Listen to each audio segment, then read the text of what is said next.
Hi guys, it's me once again. Hey, stand and deliver St. Louis with you. So just finished watching it. I said to myself, it's gonna be better than WrestleMania, isn't it? It's gonna be better than WrestleMania. Oh my gosh, the card isn't even that great. Well, NXT they always bring it all the time. Whenever there's like a takeover, PLE, pay per view, whatever you want to call it, it's always banging. So this what happened. So I'm gonna get into it. I'm not gonna talk about the pre-show. Pre-show is whatever. It was a 10-man intergender business. No point even talking about it. But we're gonna get to the main show. So it kicks off with Lola Vice versus JC Jane versus Kendall Gray, and it was a match, man. It was a really good match. These three have good chemistry with each other, even in singles matches. So I enjoyed it, as a lot of people probably did. Um, some people probably not the way it was supposed to be intended, if you know what I mean. JC was having some wardrobe issues, some slips here and there, blacking out. I thought I was like, what the heck is going on? Why is it blacking out like that? Is someone that had a wardrobe malfunction? I was looking for it. I couldn't really see it because I wasn't really looking for it anyway. So I thought it was just like a technical issue. So I didn't even notice. It got me. Until I went online and it was like JC Jane wardrobe malfunction. I was like, what the hell are you talking about? But that happened. I think it was mostly during the ankle lock from Kendall Gray got it on JC Jane, and then she came out of her top for like a long period of time. But yeah, that happened. Lola Vice looked really good in this match. Her kicks looked stiff, they looked strong.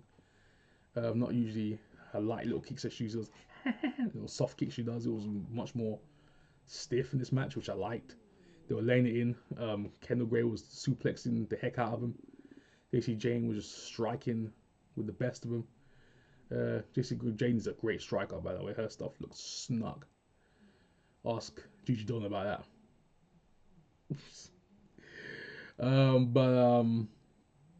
Yeah. Backhand to the face, and JC Jane is no longer your NXT champion. They did a whole breakdown when she came to the ring. When they showed like a little special camera shot them to the back walking to the ring.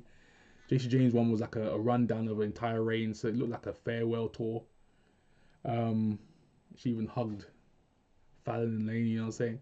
Give a little special hug. It looked like she's gonna be called up at some point. I don't know if they're gonna come with her. Maybe not. Because people are still calling for a Fallon NXT reign at some point, so people still want that. So they might keep Fallon down there with Laney and then get Fallon a title shot at some point and give her a title run. Because that's the only belt she hasn't won. She's literally won every other belt except for that main NXT championship. So they might keep Fallon down there just for that. But yeah, JC Jane gets a spinning back fist by Lola Vice, 1, 2, 3, and at the end of the match, she was obviously sad. It looks like she's gonna be called up.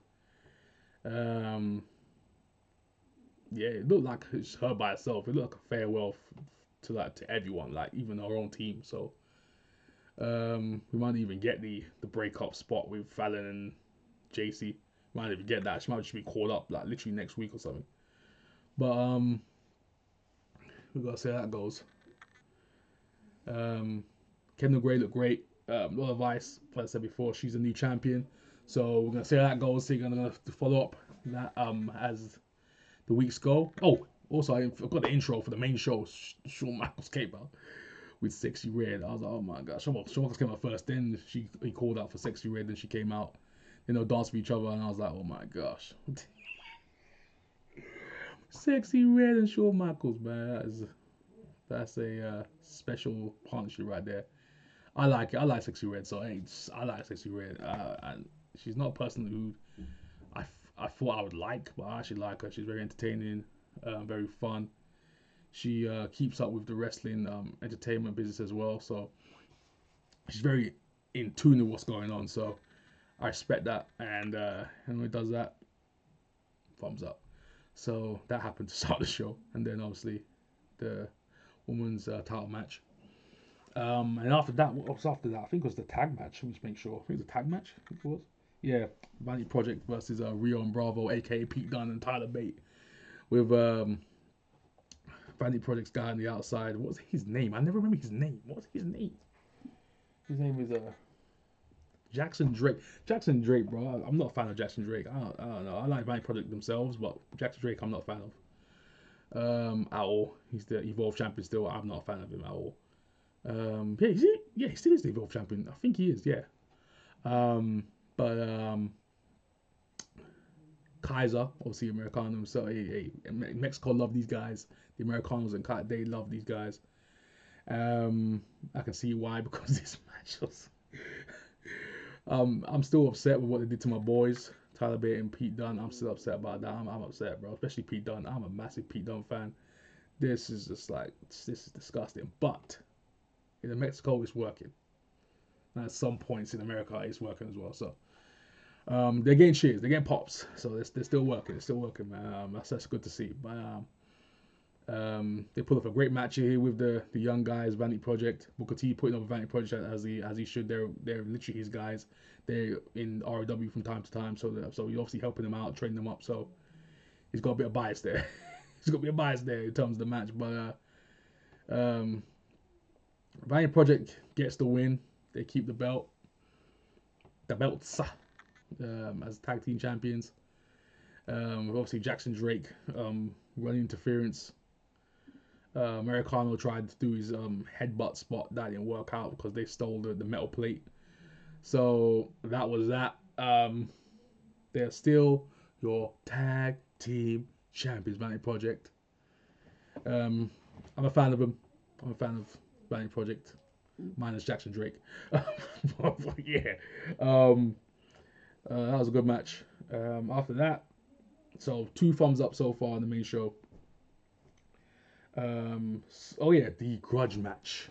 I'm checking my phone, by the way. In terms of what happened, the grudge match. Soruka and Zaria. Okay, this had the best build up for all the matches on the card. This is the best build up match, probably of WrestleMania. WrestleMania month. This is the best promo package I've seen in a long time from this company overall as WWE as a corporation. And this went all the way back to the beginning of the friendship, all the way to the end of the friendship. So great video package, made Zara look like a beast. I was expecting her to win. I definitely was, and most people were. There were cheers in the crowd. Everyone was saying, Zaria, Zaria, okay. A few shots in there for Soul, but it was mostly a pro Zaria crowd. Everyone was expecting her to win, it looked like, as well. Zaria looked great. She had a great presentation. It's time to deliver. Great presentation. She looked good. She always looks good, but she looked good. You know what I'm saying? Coming out there, she with the flames, the flame theme coming out. The face paint looked good. You could tell she's more cut. I can see she's cut now. She's very toned now. She's also doing that work in the gym. She's going crazy. I respect it. Putting that character over. And yeah, man. And Soul, you know what Soul's gonna bring. Soul's gonna bring the athleticism. You know what I'm saying? The energy to the match. Both of them brought the energy to the match. Zaria was beating Soul's butt for most of this match. And the second half, Soul took over. Towards the end of the match, hitting some high octane spots, hitting Soul Snatcher on the outside, Soul Snatcher on the inside. Zaria kicked out. To my surprise, she kicked out. I was like, oh snap! I thought one to the outside, one to the inside. I thought that was a wrap. Wasn't a wrap yet. Zaria hit a signature spear. And she got caught slipping again. Soul Snatcher again. 1, 2, 3, and Soul got the W. I was like, okay. I was like, all right, okay. I thought Soul was getting called up, so I thought Zaria's gonna get a W here and then push her forward, going towards the NXT title rank. And Soul's gonna obviously go to Raw, SmackDown, and then just kind of go from there. But that never happened. Soul won the match, and it looks like she's staying down there because Izzy Dame's down there as well. So apparently they're gonna go for the main title at some point. So Soul's staying down there still. Okay. So what's gonna happen to Zaria? That's what I'm worried about. What the heck is gonna happen to Zaria now? Who the heck is she gonna feud with? Like, what belt is she going for now? I don't know. It's just like, so I guess Soul's still going for the main belt. Is Zaria gonna chase her, or is she gonna go for the North American title? Because Tatum's going now, so Zaria can potentially go for it. I don't know. I don't know what they're gonna do with Zaria, but I hope they continue to progress this storyline of Zaria trying to go out on her own because that's what she should have been doing from the beginning. This is kind of derailed. Like, no, it has derailed Zaria's career in terms of NXT. She was coming in as one of the big three: Steph, Julia, Delta, aka Zaria now. So that Soul partnership only helped Soul. It never helped Zaria. It didn't help her out one bit. But the only thing it did help was her presentation to the fans, I guess. She wasn't just a monster coming in there, just a basic generic monster. She's actually got personality, which she's shown over the years. Um, so yeah, that was a very good match. Wrong person won, but it was a good match. A thumbs up. It's a thumbs up match from me. And Zari looked good. She just keeps presentation. Zari looked good out here. She that great. Hey, great gear. She was doing well in the ring. I'm thumbs up for me. So no thumbs down, all thumbs up so far. And what was the next match? What do we have here coming up? Oh, Miles Bourne and Johnny Gargano, North American title match. Very good match. Johnny, as we all know, Johnny is one of the best workers in history. Especially in the NXT brand. This guy basically built this brand from the ground up. Him and Ciampa. So, as you know, it's gonna be a great match. Miles Bourne, he can bring it in the ring as well. He's improved a lot in the ring, to be fair. He's the North American champion, and a lot of people knew he wasn't gonna lose his match. So Gargano lost, obviously, with the Born Again finisher, a slingshot version and the regular version to kind of put him away, make sure he's down. Candice kind of got a few punches in there on the Miles Bourne. But in the end, Miles Bourne keeps the belt. And Dion Lennox comes in and starts beating him up, hit the chair shots to the back, and just like laid out Miles Bourne. And then that was that for Miles Bourne's night. So he's still the champion and still North American champion, Miles Bourne. People are still upset with him going out with Stephanie McCurry, but that's neither here nor there. There was an interview that he just recently done as well. It's funny because apparently she chased him, and he was like scared to talk to her. So that was kind of a funny thing to hear. But yeah, you can go check that out. That's in the internet somewhere. But I think backstage there was a segment that was obviously a bit further down the line, but I'm gonna say anyway. Saquon Sugars, you know what I'm saying, the Sugar Man. Was angry at Dion Lennox for going out there on his own and not giving them any love, Dark State any love out there, just kind of doing his own thing and not telling them what's going on.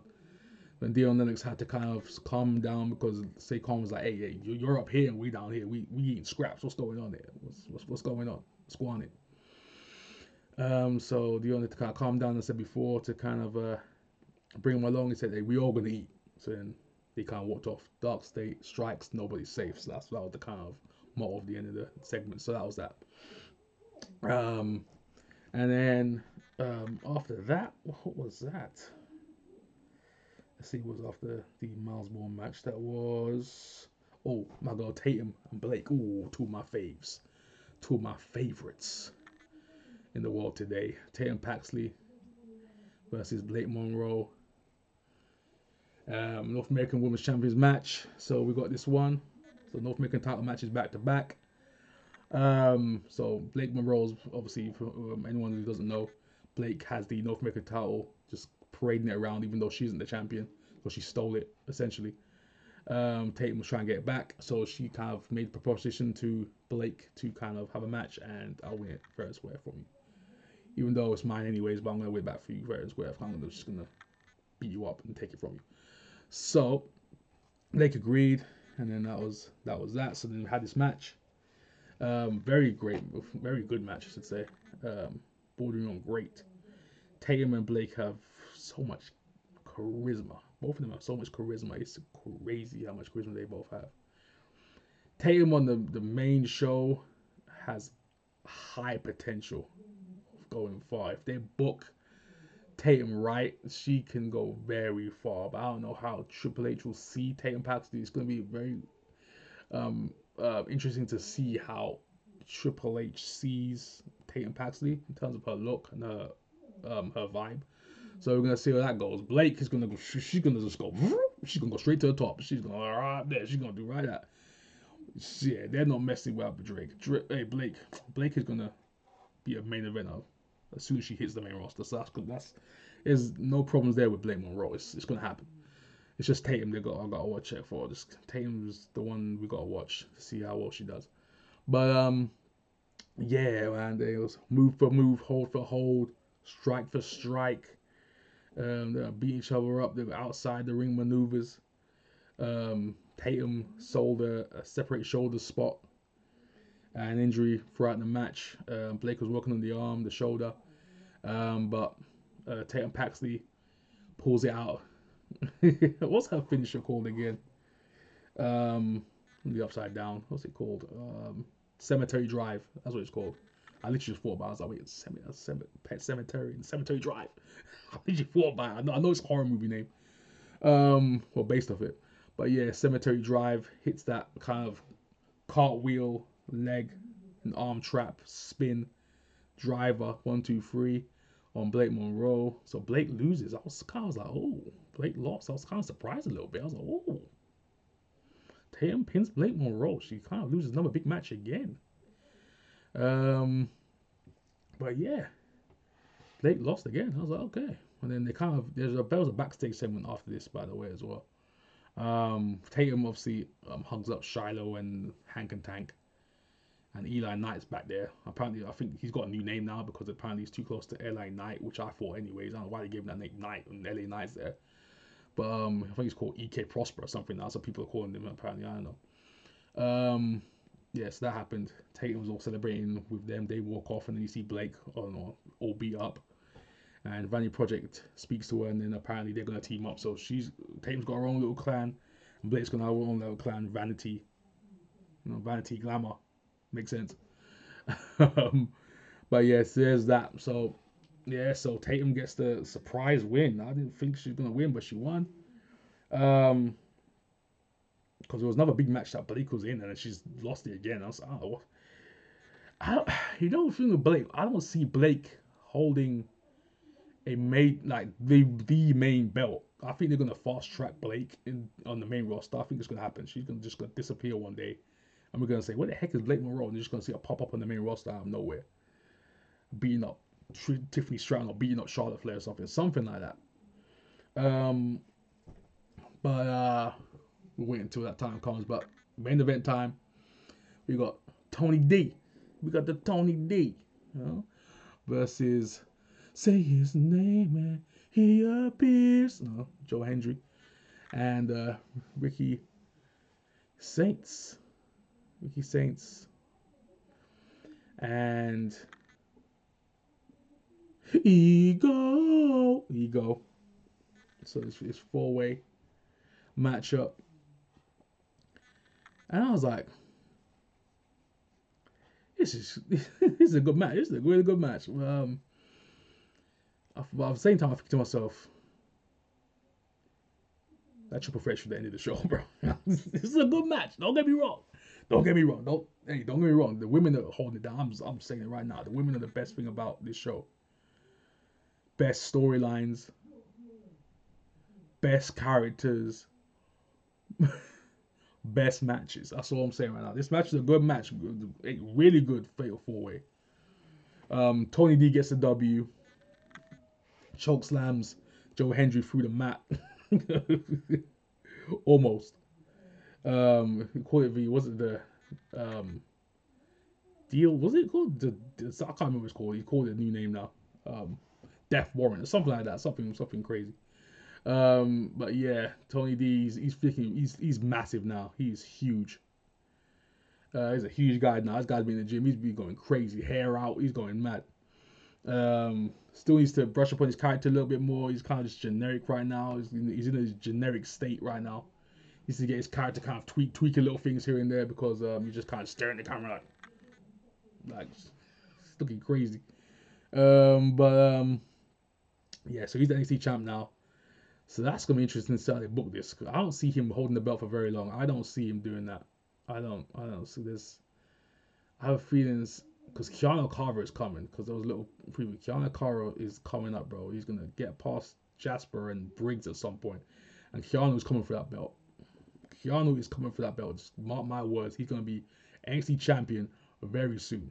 He's gonna get far. You can tell he's gonna be fast tracked, bro. He's gonna be the new Oba Femi. He's the new Oba. He's the new monster on this roster. But yeah, Tony D champion. I'm a fan of Tony D. I like Tony D, but this character, I'm like, he's whatever to me. I'm indifferent to his character. I'm kind of whatever. But yeah, because I don't. Ricky Saints shouldn't have it. Ethan Page could have it, but no, I don't know who it should be. It should be someone coming up. So Tony D can be the good transitional champion for now. Have some good matches here and there. You're gonna have some good matches. Then transition off to Keanu when when he's ready. But yeah, that's the show. Stand Deliver 2026 review in St. Louis. St. Louis, Missouri. St. Louis. Randy Orton country. Sexy Red country. So yes, that was that. Really good show. What grade would I give this show? I give it a B+. It was a really good show. It was consistent. I'll say that. Consistent. That's what it was. That's what NXT is doing right now. It's staying consistent. Nothing too bad. Nothing too great. It's in the middle. It's consistent right now. So B+. It's a solid show. Match of the night. Rio and Bravo versus Vanity Project. That's my match of the night. That's me. That's my MVP matchup right there. MVP of the show. Who would be MVP of the show? I got Zaria. Zaria's MVP for me. Zaria's MVP of the show. But match of the night, that goes to Vanity Project and the Americanas. Anyways, tell me guys think in the comment section down below. What's your favorite match? Who's your favorite wrestler of the night? Let me know. And like, share, subscribe, press the notification bell to my next video. Till next time, peace.